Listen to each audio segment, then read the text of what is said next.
Selamat datang di Tenda Besar News, channel yang menyajikan berita-berita terhangat dan populer tentang politik, ekonomi, budaya, tokoh nasional, tokoh agama, publik figur, dan khazanah di seluruh Nusantara.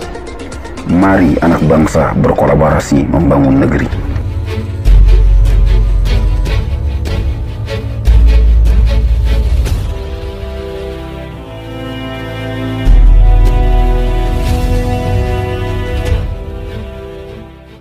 Anies Mata, jangan tunda pemilu karena krisis besar ini butuh pemimpin baru.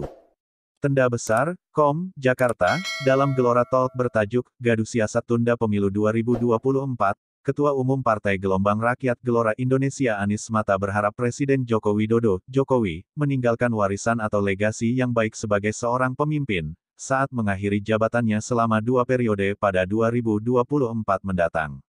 Jokowi perlu menyiapkan pemimpin Indonesia berikutnya melalui pemilu 2024, yang mampu menghadapi krisis berlarut yang jauh lebih berat dari sekarang.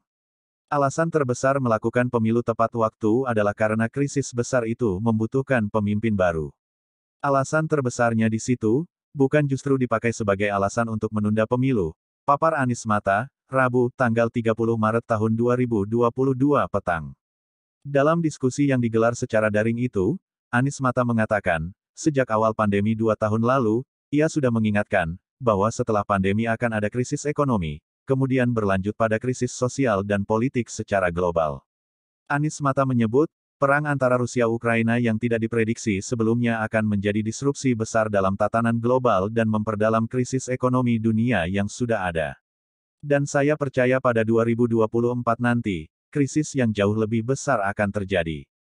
Justru itu menjadi sebab, kenapa kita membutuhkan pemilu tepat waktu, ujarnya.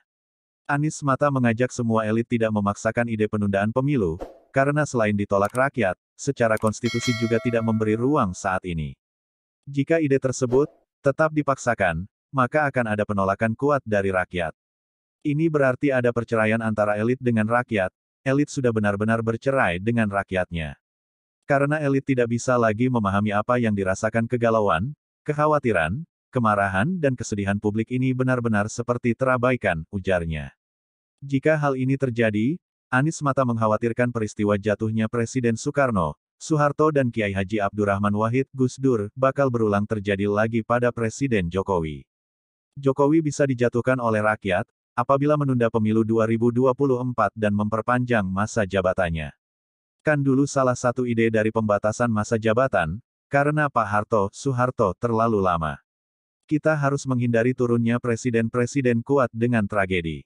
Bung Karno turun dengan tragedi, Pak Harto turun dengan tragedi, dan kita lihat Gus Dur yang mengeluarkan dekret, juga diturunkan dengan tragedi, ungkapnya. Ketua Umum Partai Gelora ini mengajak para elit bangsa untuk berpikir bahwa satu warisan atau legasi itu, tidak harus diwujudkan dengan penyelesaian suatu pekerjaan dan kemudian disederhanakan melalui sebuah monumen untuk mengingat keberhasilan.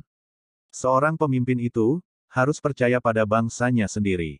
Yang penting pemimpin itu sudah memulai langkahnya, dan dia tidak bisa memaksakan, bahwa orang yang datang sesudahnya harus mengikutinya. Itu sama saja orang datang sesudahnya, tidak punya otak, tidak bisa berpikir, dan tidak dikasih hak soal itu, katanya. Anies Mata menilai semua program infrastruktur, termasuk soal pemindahan ibu kota negara (IKN), yang dilakukan Presiden Jokowi pada dasarnya merupakan kelanjutan dari program Presiden sebelumnya, Presiden Susilo Bambang Yudhoyono, SBY. Kalaupun ada perbedaan lebih kepada skemanya saja, walaupun tidak ada kesepakatan antara Pak Jokowi dengan Pak SBY, pembangunan infrastruktur sebelumnya tetap dilanjutkan, jelasnya. Artinya, kata Anies Mata, jika program Presiden Jokowi soal infrastruktur dan IKN bagus, maka presiden berikutnya akan melanjutkan program tersebut dengan sendirinya, tanpa perlu ada kesepakatan seperti yang terjadi antara Presiden SBY dan Presiden Jokowi. Jadi kalau programnya bagus akan dengan sendirinya programnya dilanjutkan. Tapi saya ingin katakan juga, bahwa semudah apapun keputusannya yang diambil, seperti Cipta Kerja dan IKN tetap tidak selesai begitu saja, masih ada masalah. Ini seperti anak yang lahir prematur, akhirnya jadi stunting, katanya. Anies Mata menyadari bahwa godaan liar terhadap ide penundaan pemilu ini, sangat besar dan luar biasa dari orang yang kehidupannya dan bisnisnya terkait dengan masa jabatan presiden. Ia sudah menyerukan agar hal ini dibongkar, karena ada agenda tersembunyi. Dalam tradisi bangsa kita, ada istilah jangan keterlaluan kira-kira begitu. Ini perlu kita perhatikan, karena biasanya ada pembalikan yang berbahaya bagi yang punya ide terhadap dirinya sendiri, tegasnya. Anies Mata berharap agar Presiden Jokowi meniru langkah Kanselir Jerman Angela Merkel dengan menyiapkan Olaf Scholz sebagai penggantinya sebelum krisis global terjadi. Coba lihat apa yang terjadi di Jerman.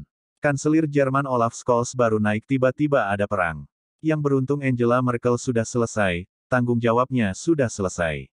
Jadi setelah 2024 itu, bukan tanggung jawab Pak Jokowi lagi, tetapi tanggung jawab pemimpin sesudahnya, pungkas Anies Mata. Demikian berita yang dapat disampaikan. Jangan lupa bantu channel ini dengan cara subscribe, like, dan tekan tombol loncengnya serta share ke media sosial lainnya jika video ini dianggap bermanfaat. Terima kasih.